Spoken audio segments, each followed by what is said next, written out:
ఉన్న బంగారాన్ని విడిపించి ఆ రోజు ఆన్లైన్ రేటుకే మేము కొంటాం. Sharma gold company.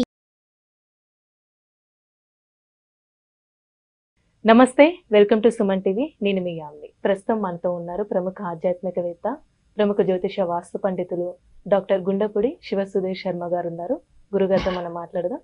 నమస్కారం గురుగారు. శ్రీమాత్రి నమః. శ్రీ గురుభ్యో నమః. గురుగారు, కొంతమందికి ఉద్యోగం అనేది కొంత విదేశాలకి వెళ్ళి చేయాలనుకుంటారు. అలానే నచ్చిన ఉద్యోగం ప్రైవేట్ కానీ గవర్నమెంట్ కానీ కావాలనుకుంటారండి. వీళ్ళకి సంబంధించిన ఏమైనా పరిహారం అంటూ ఉందా? అంటే ఎన్నిసార్లు ట్రై చేసినా ఆ ప్రాసెస్ అవ్వకపోవడం అలా ఉంటుంది. దీంట్లో ముఖ్యంగా విదేశీ ప్రయాణ యోగం చెయ్యాలి అంటే రాహుకేతు గ్రహ ప్రభావం, శుక్రగ్రహ ప్రభావం తప్పనిసరిగా ఉండాలి. చాలామంది వీసాకి ట్రై చేసి 4-5 సార్లు ఫెయిల్ అయిపోయిన వాళ్ళు కూడా చాలామంది ఉంటారు విదేశీ యానానికి. అక్కడ మంచి విద్యావంతులు అక్కడికి వెళ్ళి ఇంకాస్త మెరుగుపరుచుకొని మన భారతదేశానికి ఉపయోగపడదామనేటువంటి ఒక ఆలోచన స్థితితో వెళ్ళేవాళ్ళు కొంతమంది ఉంటారు. అలా కొంతమంది అలా సెటిల్ అవ్వాలి, అక్కడే ఉండిపోదాం, ఆర్థికంగా మనకి ఇక్కడ ఎలాగో బాగాలేదు అక్కడన్నా బాగుంటుంది అనుకునేటువంటి వాళ్ళు కొంతమంది ఉంటారు. కొంతమంది వివాహం అక్కడ చేసుకోవాలి, అక్కడ అమ్మాయిని ఉద్యోగం చేసే అమ్మాయిని చేసుకోవాలి అంటే వీడు కూడా తప్పనిసరిగా అక్కడ వెళ్ళాల్సిన పరిస్థితి. ముఖ్యంగా చూడండి, భర్త అమెరికాలో ఉంటే డిపెండింగ్ వీసా మీద భార్య వెళ్ళటానికి భర్త ఒప్పుకుంటాడు. కానీ ఒక అమ్మాయి అక్కడ ఉద్యోగం చేస్తుంటే అమ్మాయి ఉద్యోగం మీద డిపెండ్ అవుతూ అబ్బాయి వెళ్ళటానికి అబ్బాయి మానసిక స్థితి తొందరగా ఒప్పుకోదు. అంతే కదా. అరే నా ఎంతసేపటికి ఆ ఆలోచన విధానం కూడా మారుతుంది. అమ్మాయిలో మారుతుంది, అబ్బాయిలో కూడా మారచ్చు. నా మీద ఆధారపడి వచ్చాడు, నా భార్య కాబట్టి నా మీద ఆధారపడి వచ్చిందని అబ్బాయి భావించవచ్చు. అంటే అమ్మాయిని ఇక్కడ నేను చెడుగా అంటలేదు, అంటే చెప్తున్నా అలాంటి భావన ఎక్కువగా కలగడానికి అవకాశాలు ఉన్నాయి. అలాగే అబ్బాయి కూడా మనసులో బాధపడుతూ ఉంటుంది, అరే నేనేం చేయలేకపోతున్నాను, అంటే నేనేం చేయలేక వీళ్ళ మీద డిపెండ్ అవుతున్నానా. ఉద్యోగం పురుష లక్షణం అని చెప్పి మొదటి నుంచి చెబుతున్నారు. ఇప్పుడు అందరూ ఉద్యోగం చేస్తున్నారు, కానీ నేనేం చేయలేని పరిస్థితుల్లో నేను ఇంకొకళ్ళ మీద డిపెండ్ అవుతున్నాను అనేటువంటిది ఒక ఆలోచన విధానం కూడా మారిపోతుంది. దానివల్ల మానసికమైనటువంటి బాధ కూడా కలుగుతూ ఉంటుంది ఇట్లాంటి వాళ్ళ కోసం. అలాగే వాళ్ళు కోరుకునేటువంటి ఉద్యోగం ఏదైతే ఉంటుందో అది ప్రభుత్వ పరంగా కావచ్చు. ప్రభుత్వ పరంగా ఉద్యోగం రావాలి అంటే తప్పనిసరిగా రవి బుధుల అనుగ్రహం ఉండాలి.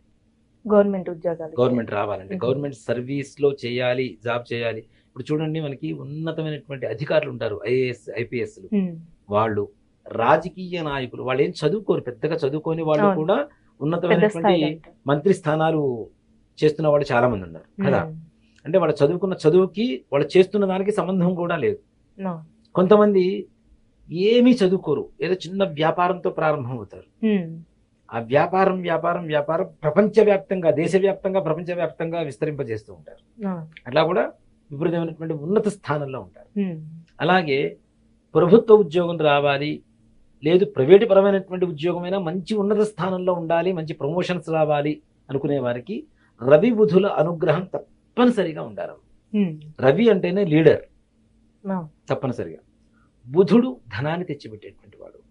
అంతేకాకుండా ఎదుటి వాళ్లతో ఎలా మాట్లాడితే మనకు పనులు అవుతాయో తెలియజేసేటువంటి కార్యసిద్ధి కూడా రవి బుధుల వల్ల కలుగుతుంది.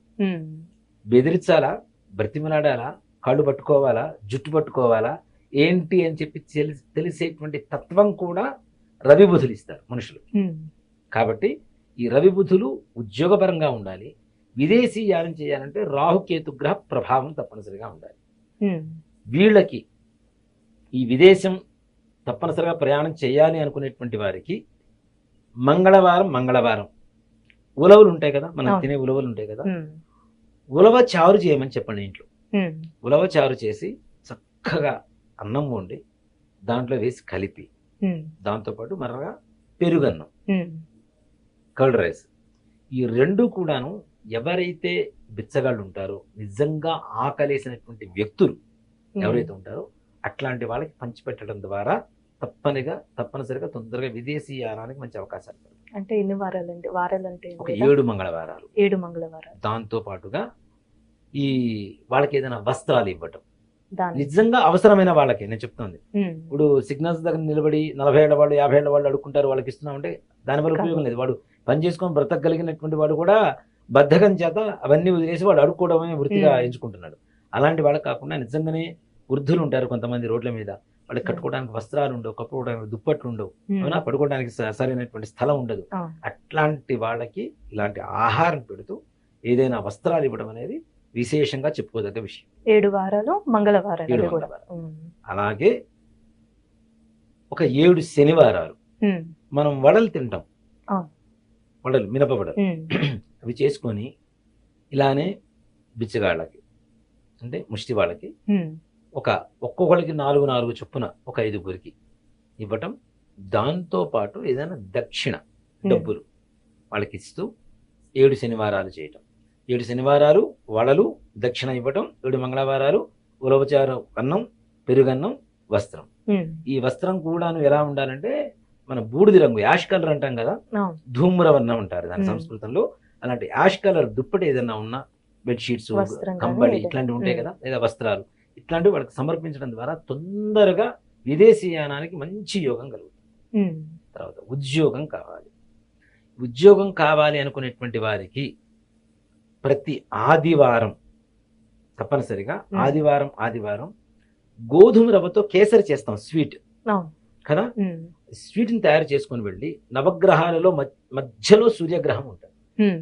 సూర్యుడి దగ్గర పెట్టి ఒక 9 ప్రదక్షిణాలు చేసి అది కొంచెం తను ప్రసాదంగా భావించి తీసుకొని మిగిలినదంతా కూడా గుళ్ళో ఉండే భక్తులకు కానీ లేదా బయట అడుకునే వాళ్ళకి కానీ ఎవరికైనా సరే ప్రసాదంగా ఒక 6 ఆదివారాలు గనక చేసి పెట్టగలిగితే మంచి ప్రయోజనం ఉంటుంది. ఉద్యోగ ప్రయత్నాలలో మంచి ఫలితం కలుగుతుంది. అంటే శని భగవాన్ ప్రసాదం తీసుకోవచ్చండి? నవగ్రహాలలో సూర్య సూర్యుడికి. భగవానుడికి అని చెప్తుంది. ఆహాహా. సూర్య భగవానుడికి ఇష్టమైనటువంటి ద్రవ్యం గోధుమలు. ఉమ్. గోధుమలతో ఏం చేస్తాం మనం? గోధుమ రవ్వ కేసరి చేస్తాం. అవును. అలా చేసి నివేదన పెట్టి ఒక ఎర్రటి పుష్పం తీసుకెళ్లి సూర్య భగవానుడి పాదాల దగ్గర పెట్టేసి ఇది నివేదన పెట్టి ప్రసాదంగా భావించి మిగిలిన అందరికీ పంచిపెట్టమని చెప్పండి. ఉమ్. 6 ఆదివారాలు తప్పనిసరిగా ప్రభుత్వపరమైనటువంటి ఉద్యోగం కావచ్చు, వ్యాపార అభివృద్ధి కావచ్చు, ప్రైవేట్ రంగంలో వాళ్ళకైనా మంచి ఉద్యోగం కావచ్చు, ఉమ్. ఇట్లాంటి వాళ్ళందరూ కూడా మంచి లాభం చేకూరుతుంది. అంటే ఇలా పూజతో కాకుండా ఇంకా తొందరగా ఫలితం రావాలంటే అండి ఏమైనా హోమం ఉందా? అందరికీ ఒకటే చెప్తానమ్మా, హోమం అనేది డైరెక్ట్ గా యజ్ఞేశ్వరుడు అగ్నిదేవుడి ద్వారా దేవతలకి ఉమ్. మనకు కావలసినటువంటి సంకల్పాన్ని అందజేయటమే హోమం అవును. కదా. ఉమ్. జపం చేస్తాం, నిదానంగా ఇన్ని వేల జపం చేయాలి. హోమం చేస్తాం, హోమం అలా ఉండదు. ఉమ్. సంపూర్ణంగా అగ్నిదేవుడిని ఆవాహనం చేసి కళ్ళ ఎదురుగా కనబడుతున్నటువంటి అగ్నిదేవుడికి ఆవాహన చేసి ఆయన ద్వారా పలానా దేవతల దగ్గరికి పంపిస్తాం. ఉమ్. వీళ్ళ సంకల్పాన్ని అగ్నిదేవుడు తీసుకెళ్తాడు. కాబట్టి తద్వారా తొందరగా పనులు అవుతాయి.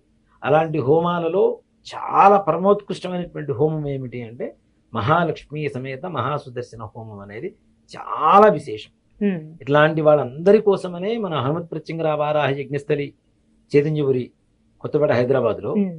రేపు ఏప్రిల్ 9వ తారీఖు నుంచి ఉగాది రోజు నుంచి అందులో పండగ మొట్టమొదటి రోజు హోమంతో మనకు ఆ రోజు ప్రారంభమైతే ఆ సంవత్సర ఫలితం కూడా మంచి శుభ ప్రభావితం ఫలితం చూపిస్తుంది, మంచి ఫలితాన్ని ఇస్తుంది.